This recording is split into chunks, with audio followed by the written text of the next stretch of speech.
Everyone, আমি দেখো প্রথমেই লেবুর উপরে কাপটা ফেলে একটু দাগ দিয়ে নিলাম কলম দিয়ে। এবার কাঁচি দিয়ে আমি এটাকে রাউন্ড করে উপর থেকে কেটে নিলাম। তারপরে আস্তে আস্তে এটাকে খোসাটা ছাড়িয়ে নিলাম। ছাড়িয়ে নিয়ে ভেতরের সব কোয়াগুলো আমি বের করে নেব। আস্তে আস্তে বের করে পরিষ্কার করে দেবো একবারে। একটা পুরো বাটি মতো হয়ে যাবে, একটু স্কিপ হয়ে গেল। যাই হোক, পরে একটা আমি কমলা সুন্দর করে কোয়া ছাড়িয়ে রাখছি। দেখুন দেখতে কত ভালো লাগছে। এবার এটার মধ্যে একটা টুথপিক দিয়ে আমি ছাতার মতো বানিয়ে দিলাম। আর এটা হলো ছোট একটা কমলা, হাফ হাফ করে কেটে নিয়ে ওর মধ্যে আমি কমলা পিসগুলো পিস পিস করে দিয়েছি, এক পিস মানে কেটে কেটে। কত সুন্দর লাগছে। এই বড় কমলাগুলো হলো মিরিকের, বেশি মিষ্টি নয়, কিন্তু ছোটোগুলো হলো শিটংয়ের। ছোট কমলাগুলো ভীষণ মিষ্টি।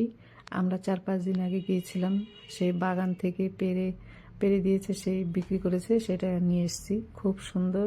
কেমন লাগছে?